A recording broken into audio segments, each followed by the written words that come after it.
अस्सलामुअलैकुम दोस्तों, कैसे हैं आप। आज मैं आपको कोई स्टोरी नहीं सुनाने जा रहा। आज मैं आप लोगों को सुनाने जा रहा हूँ एक सच्चा वाकया। ये एड और वॉरेन लॉरेन का एक केस था जिसका नाम था स्मर्ल हंटिंग।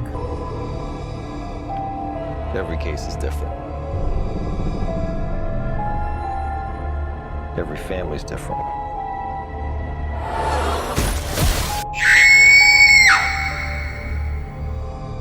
ये कोई हॉरर स्टोरी नहीं बल्कि किसी की जिंदगी का एक सच्चा वाकया था ये। और ये सब कुछ सुनकर आपके होश उड़ जाएंगे कि ऐसा रियल लाइफ में भी कुछ हो सकता है।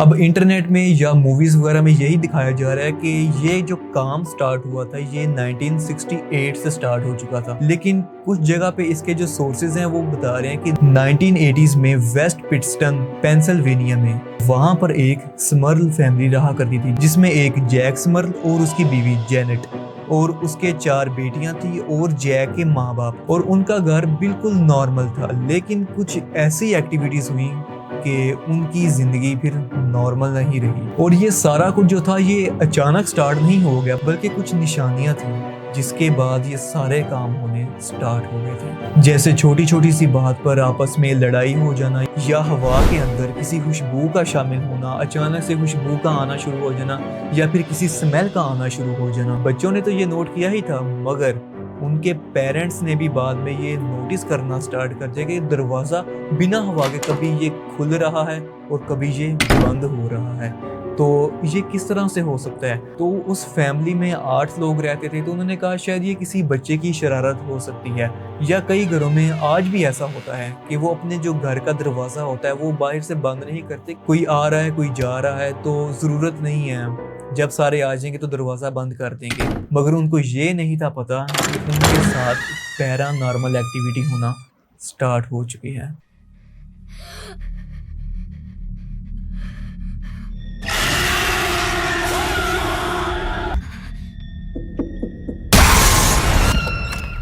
लेकिन ये सब कुछ इतना ही नहीं था, बल्कि वक्त के साथ साथ ये इंटेंसिफाई होता गया कि कभी कभी ऐसा भी नोटिस किया गया कि फर्नीचर हवा में उड़ने लगा, या जो ऑब्जेक्ट होते थे वो अपनी जगह से हिलने लगते थे, एक अजीब सी सरसराहट सी आवाज़, या फिर कभी ऐसा लगता कि कोई बंदा यहाँ पे चल रहा है। अब इन्हीं दिनों के अंदर अंदर उनके पेरेंट्स को भी उनकी जॉब वगैरह से छुट्टियां हुई थी और उनके जो बच्चे थे उनको भी छुट्टियां हुई थी। अब इस छुट्टियों में सब ने नोटिस कर लिया कि कुछ नॉर्मल नहीं हो रहा।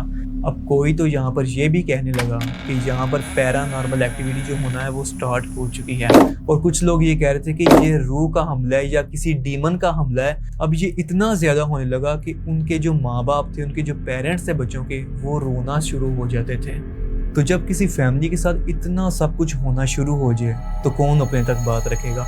अब सबके कोई ना कोई दोस्त ज़रूर होते हैं, तो उन लोगों ने भी अपने किसी दोस्त से आगे शेयर किया होगा। अब जब ऐसी बातें आती हैं ना, तो हर इंसान एक बहुत ही शौक से सुनता है कि ये हॉरर टॉपिक है, इसका सुनते हैं, शायद इसके घर में ऐसा कुछ हुआ होगा। तो ये बात जब चलते चलते जब आगे बढ़ी तो मीडिया को भी इस बात का पता चल गया कि एक स्मर्ल फैमिली है जिसके साथ ये काम हो रहा है।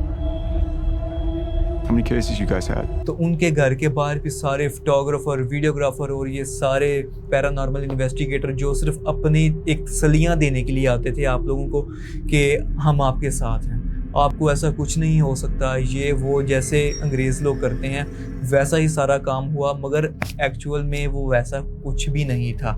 ठीक है, अब जैसे एक मैं एग्जांपल देता हूँ आपको कि कोई भी बंदा अगर किसी चीज़ में अगर परेशान हो तो लोग ज़्यादातर उसके साथ अटैच होते हैं उसकी मदद करने के लिए नहीं, तो वो अपना अकाउंट या अपना चैनल ग्रो करने के लिए उसके साथ अटैच होते हैं कि इसके टॉपिक से हम वायरल हो सकते हैं क्योंकि ये भी ट्रेंडिंग में है। तो सेम यही चीज़ थी, वहाँ पर बहुत से फोटोग्राफर, वीडियोग्राफर जो पैरानॉर्मल इन्वेस्टिगेटर जो बने हुए थे वो आना शुरू हो गए। अब कुछ लोगों ने तो इस चीज़ को बिल्कुल सीरियस लिया, क्योंकि कुछ लोगों को फील हो जाता है कि यहाँ पर वाकई में कुछ है या नहीं है। अब कुछ लोगों ने तो इसको बिल्कुल सीरियस ले लिया, लेकिन कुछ लोग अभी शक में थे और डिफरेंट कंट्रीज ने इस केस को सेंसेशनलाइज करना शुरू कर दिया। अब जो इस मूवी की जो स्टोरी बनाई गई है मैं आपको थोड़ा सा उसके बारे में भी बता देता हूँ। जब ये सारी एक्टिविटीज़ हो रही थी तो वो जो लोग क्रिश्चियन थे जो अपने चर्च में जाते थे, अब मैं एक एग्जांपल के साथ आप लोगों को बताता हूँ कि जैसे हम मुसलमान हैं तो हम मस्जिद में जाते हैं तो हमें वहाँ पे सारे लोग जानते हैं, वहाँ मस्जिद वगैरह होते हैं। अब सेम चीज़ जब वो अपने चर्च में जाते थे तो वहाँ पे जो फादर होते थे तो वो जो बताते थे कि आपने अपने घर को क्लेंस आप लोगों ने कैसे करना है, तो वो फादर अभी वहाँ पे मौजूद नहीं थे, वो किसी और कंट्री में गए हुए थे। लेकिन जब उनको ये पता चलता है कि उनके लोगों के साथ अब कुछ ऐसा हो रहा है तो वो फ़ौरन से अपनी फ़्लाइट पकड़ते हैं और वापस आ जाते हैं। लेकिन चर्च में आने से पहले वो उन्हीं लोगों के घर में वापस जाते हैं और जाके पूछते हैं कि आप लोगों के साथ ऐसा क्या हो रहा है आखिर में। तो वो उनकी एक बेटी होती है, वो बताती है कि हमारे घर में ऐसा सारा कुछ हो रहा है। तो वो कहते हैं कि आप बेफिक्र हो जाओ, मैंने ऐसे बहुत से केस हैं जो सॉल्व किए हैं। तो वो उनके पास कोई हॉली वाटर वगैरह उनके पास मौजूद होता है या कुछ और सामान होता है, तो वो फिर क्या करते हैं, जो उन लोगों ने पढ़ना होता है वो पढ़ के और हॉली वाटर वगैरह वो सारे घर में जो है ना इस तरह से उसके ड्रॉप्स जो हैं वो डालते हैं, दीवारों वगैरह पर भी वो पानी डालते हैं और सारा कुछ। लेकिन ये सारा कुछ जब वो कर लेते हैं, सारे घर में कर लेते हैं, और बाद में याद आता है कि अभी बेसमेंट बाकी है, अभी बेसमेंट में हम नहीं गए। तो वो फिर बेसमेंट में नीचे जाते हैं और एक लाइट छोटी सी ऑन करते हैं, तो वो सारा होली वाटर जो होता है वो दीवारों पर या फिर जो भी चेयर वगैरह जो फर्नीचर वहाँ पर मौजूद होता है उस पर वो डाल रहे होते हैं। तो जब वो डाल रहे होते हैं तो एक जब चेयर पर जब उसके होली वाटर के जो ड्रॉप्स गिरते हैं तो वहाँ से स्मोक निकलना शुरू हो जाती है, एक जो धुआं होता है वो निकलना शुरू हो जाता है, जैसे वो किसी जिन्नात के ऊपर या डीमन के ऊपर, जैसे कोई हम पढ़ के कोई पानी जो होता है वो अगर डालें जैसे जलने का एक धुआं निकलता है, वैसा ही धुआं उस चेयर से निकलना शुरू हो जाता है। अब वो धुआं कोई थोड़ा सा नहीं होता, वो धुआं इतना होता है कि लाइक 4 to 5 फीट या 6 फीट तक हो सकता है, और वो वाइट कलर में होता है। एक होता है ट्रांसपेरेंट, थोड़ा सा धुआं निकल रहा हो, हमें फील हो जाता है कि यहाँ पे कोई स्मोक है, लेकिन नहीं, वहाँ पर जैसे एक कहते हैं ना कि सामने वाली चीज़ को नज़र आना बंद हो जाना, वैसा धुआं जो 6 फीट तक जो है वो चेयर से निकलना शुरू हो चुका था। इसका मतलब यही था कि वहाँ पर कोई चीज़ मौजूद थी जो बैठी हुई थी। तो जब उन्होंने ये देखा कि उन लोगों के घर में इतना ज़रा कुछ हो रहा है तो वो फ़ौरन से बेसमेंट से बाहर निकलते हैं, उनके घर का दरवाज़ा खोलते हैं और घर से बाहर निकल जाते हैं। तो वहाँ स्मर्ल फैमिली की एक बेटी पूछती है कि क्या अब आप भी हमें छोड़ के जा रहे हैं? तो वो कह रहे हैं नहीं, मैं आपको छोड़ के नहीं जा रहा, बल्कि और फादर को या जो उनके सीनियर हैं मैं उनको लेने जा रहा हूँ, क्योंकि ये मेरे अकेले का काम नहीं है। तो वो जाते हैं तो क्या देखते हैं कि वहाँ पर वो चर्च में बैठे होते हैं, लेकिन वो जो डीमन होता है या कोई भी एंटिटी होती है वो उनके पीछे चली जाती है वहाँ पर।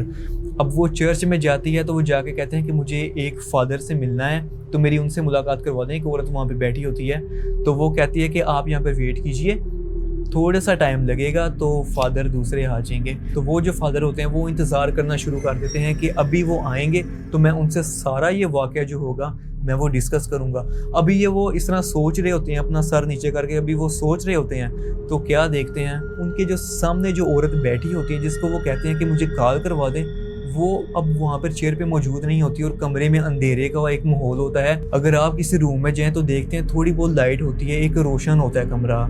अब थोड़ी देर बाद अगर आपको ये फील हो जैसे अब आपने आंखें बंद की और दोबारा खोलते हैं, फील करें कि हर तरफ अब डार्कनेस ही डार्कनेस है, तो क्या फील करेंगे आप? अब यही चीज़ जब उन्होंने देखी तो कमरे में अंधेरा हो चुका था और बाहर दिन का टाइम था, और अंदर कमरे के अंदर जो था वो अंधेरा होना स्टार्ट हो चुका था, और अलमारी के अंदर से दस्तक होने की जो है आवाज़ आना शुरू हो गई।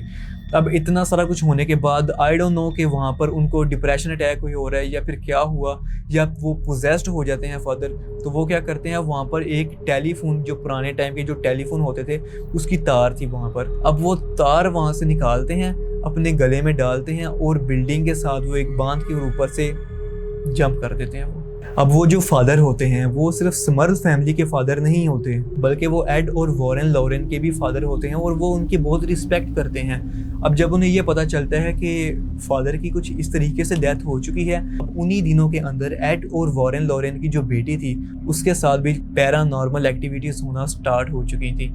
तो वो उन्होंने ये फैसला किया कि हम जाते हैं वहाँ पर और देखते हैं कि फादर की आखिर ये जो डेथ थी, इतनी मिस्टीरियस डेथ, आखिर वो कैसे हुई, इसके पीछे क्या राज हो सकता है। तो उनकी जो बेटी होती है वो उनके साथ आगे चर्च में नहीं जाती, बल्कि वो स्मर्ल फैमिली के घर में चली जाती है, क्योंकि स्मर्ल फैमिली के अंदर ही वो जितने भी डीमंस होते हैं उनका असल मकसद जो होता है वो उनकी बेटी होती है, उनको बुलाना होता है, जिसकी वजह से उन्होंने उस फादर की जान ली थी। अब 1986 में स्मर्थ फैमिली की मुलाकात होती है एड और वॉरेन लॉरेंस से। अब कुछ लोगों के साथ ऐसा होता है, उनकी सिक्स्थ सेंस बहुत ही ज़्यादा तेज़ होती है कि जहाँ पर गैर मरी महलूक का बसेरा होता है उन लोगों को वो चीज़ महसूस हो जाती है कि ये जगह भारी है या यहाँ पर कुछ और हो सकता है। तो सेम यही चीज़ थी वॉरेन लॉरेन के साथ भी, जो एड की वाइफ थी उसके साथ भी यही था। तो जिस टाइम वो उनके घर में जाती है तो उसको विजन आना स्टार्ट हो जाते हैं कि ऐसा कुछ हो सकता है या ऐसा कुछ हुआ होगा। तो वो आंखें बंद करके उनसे कम्युनिकेट करने की कोशिश करती है। तो वो जो सारा कुछ अपना पढ़ने के बाद जो उनकी पढ़ाई वगैरह होती है उसके बाद जब वो फ्री हो जाती है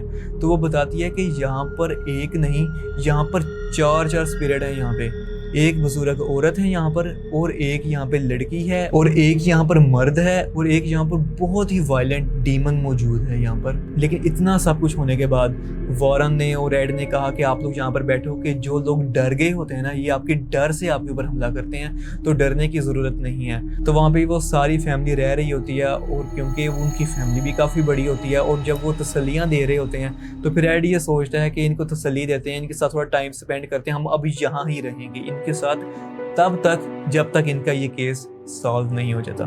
तो इतना सब कुछ होने के बाद उसके बाद जो एड होता है वो जाता है, वो पैन केक्स वगैरह बच्चों के लिए बनाता है। अब ये केक्स वगैरह बना के रेडी करके थोड़ा सा ध्यान हटाने की कोशिश करता है, लेकिन उनके सामने ही क्या होता है कि किसी बच्चे को उठा के सामने कमरे की खिड़की के साथ जोर के मारा जाता है कि उस कमरे की जो विंडो होती है उसका शीशा टूट जाता है। तो जो एड और वॉरेन लॉरेन होती हैं वो कहती हैं कि जो करना ना वो अब ही करना चाहिए। तो वो हॉली वाटर वगैरह अपना जो उन लोगों के पास होता है और जो कुछ उन लोगों ने पढ़ना होता है, तो अब वो सारा कुछ करना शुरू कर देते हैं। अब इतना ही नहीं बल्कि वो एक्सॉर्सिज्म करना भी स्टार्ट कर देते हैं वहाँ पर। लेकिन जब वो एक्सॉर्सिज्म करना स्टार्ट करते हैं तो कई बार और एक दो बार तो ऐसा होता है कि उनका जो एक्सॉर्सिज्म है वो मुकम्मल नहीं होता, क्योंकि वहाँ पर जो रूह होती है वो बहुत ही ज़्यादा ज़िद्दी होती है और उनको यहाँ पर फिर नुकसान पहुंचाना भी यहाँ पे वो शुरू कर देती है। अब जैसे जैसे ये केस पुराना होता गया तो लोगों ने कहना शुरू कर दिया कि ये प्लान हो सकता है किसी का, या हो सकता है किसी को स्ट्रेस हो या डिप्रेशन वगैरह, या कोई ऐसा कोई मेंटल कोई इशू हो किसी के साथ जिसकी वजह से ये फैमिली ऐसा कर रही हैं। और जो इन्वेस्टिगेटर वहाँ पर जो मौजूद हैं वहाँ पे हो सकता है किसी को पैसे वगैरह भी दिए गए हों, लेकिन असल में ऐसा कुछ नहीं था, क्योंकि जितना ये केस पुराना होता जा रहा था, क्योंकि इसकी न्यूज़ कोई बाहर आ नहीं थी रही और मीडिया तक इसकी जो अपडेट थी वो पहुँच नहीं थी रही, तो लोगों ने मन गढ़ंत जो कहानियाँ हैं वो बनाना स्टार्ट कर दी फिर। लेकिन अगर थोड़ा सा अगर मूवी का टच अगर मैं इस वीडियो में दूँ तो मैं आपको बताता हूँ कि जब पहले एड और वॉरेन लॉरेन ने जब एक्सॉर्सिज्म किया था तो तब उनकी बेटी पैदा नहीं थी हुई है, क्योंकि ये अभी के केस से 26 साल पहले इन लोगों ने एक्सॉर्सिज्म किया था और तब इनकी बेटी पैदा नहीं थी हुई। लेकिन उसके बाद फिर वो उसी की परवरिश वगैरह में लगे रहे और ये केस काफ़ी पुराना होता गया। लेकिन वो टाइम ऐसा था कि वो वहाँ से चले गए थे ये समझकर कि शायद ये केस हल हो चुका है, लेकिन 26 सालों के बाद उनका मकसद यही था कि इसने हमें तकलीफ़ पहुंचाई है तो इसका बदला हम इसकी बेटी से लेंगे और वो हमारी तरफ ही आएगी। जब वो आएगी उस घर के अंदर तो हम उसको मार के तो अपने साथ वहाँ से ले जाएंगे। तो जब उसकी माँ को ये पता चलता है, जैसे मैंने स्टार्ट में बताया कि उसको विजन आना स्टार्ट हो जाते थे, जो वॉरेन लॉरेन थी उसको विजन्स आना स्टार्ट हो जाते थे। तो जब पढ़ाई वगैरह करने के बाद उसको जब ये पता चला कि वो असल में स्मर्ल फैमिली के पीछे नहीं बल्कि वो मेरी बेटी के पीछे हैं, तो उन लोगों ने कहा कि नहीं, अब जो भी है ना अभी इसी केस को यहाँ से सॉल्व करके ही निकलना है। तो जैसे तैसे करके जिस जिस जगह के अंदर वो शैतान वो वहाँ पे जो मौजूद होते हैं, अपनी जो भी पढ़ाई वगैरह होती है और उनके पास जो भी हॉली वाटर वगैरह जो भी एक्सरसिज्म का जो सामान होता है उसके साथ जो जैसे भी करके वो उनके जिस्मों के अंदर से शैतान को पहले बाहर निकालते हैं और उसके बाद उनको ख़त्म कर दिया जाता है। क्योंकि अभी मैं ये स्टोरी आप लोगों को बहुत शॉर्ट फॉर्म में बता रहा हूँ, अगर आप लोग ये मूवी को देखेंगे तो आपका एक डिफरेंट एक्सपीरियंस होगा और सारी चीज़ें आपके सामने भी आ जाएंगी। अब बहुत से लोग ये कह रहे होंगे कि ये मूवी जो है वो अच्छी नहीं है, कॉन्ज्यूरिंग 1 के लेवल की नहीं है, जो कॉन्ज्यूरिंग मूवी थी उसके लेवल की नहीं है, मतलब कि वैसा सस्पेंस और जंप स्केयर वगैरह वैसे नहीं आए। लेकिन सीरियसली अगर आप लोग जिस मूवी को देखते हैं तो नॉलेज में तो जो इजाफा होगा आपको ये मूवी आखिर तक बांध के ज़रूर रखेगी। हो सकता है कि जो लोग हॉरर मूवी के जो शौकीन हो उनको ये ज़्यादा पसंद ना आए, मतलब 50 to 70% तो पसंद आएगी, लेकिन 90% तक हो सकता है कि उनको ना पसंद आए, क्योंकि इसके ऑलरेडी काफ़ी ज़्यादा पार्ट्स पहले भी आ चुके थे, कॉन्जरिंग वगैरह और एनाबेल वगैरह। अगर आप लोगों ने एनाबेल की वीडियो नहीं देखी तो ये लास्ट वीडियो मेरी एनाबेल की है, आप लोग वो भी जाके चेक कर सकते हैं। तो वो फिर जैसे तैसे भी करके जितने भी वहाँ पे जो डीमन, जितनी भी रूह वगैरह यहाँ पे मौजूद थी, उनको वो ख़त्म करते हैं, जला देते हैं वहाँ पर। और उसके बाद फिर वही फैमिली वहाँ पे 30 साल और उस घर में गुजारती है, और फिर वो कहीं आगे और शिफ्ट कर जाते हैं। और शिफ्ट भी इसलिए करते हैं कि उनको शायद कोई और घर या जॉब वगैरह अच्छी मिल गई, तो इस वजह से जाते हैं। तो ऐसा बिल्कुल भी नहीं था कि वो दोबारा केस वो स्टार्ट हो जाए, लेकिन आज भी वो कॉन्जरिंग वाला घर आज भी मौजूद है। अगर आप लोग उस घर की वीडियोस को देखना चाहें तो आप लोग यूट्यूब पे सर्च करके वो भी देख सकते हैं, क्योंकि जो ज़्यादातर जो यूट्यूबर हैं अब वो उस घर में 24 आवर्स का चैलेंज कर रहे हैं या 7 डेज़ का चैलेंज वहाँ पे वो कर रहे हैं। तो आप लोगों से मुलाकात होगी इंशाल्लाह नेक्स्ट वीडियो में। तब तक के लिए अल्लाह हाफिज़।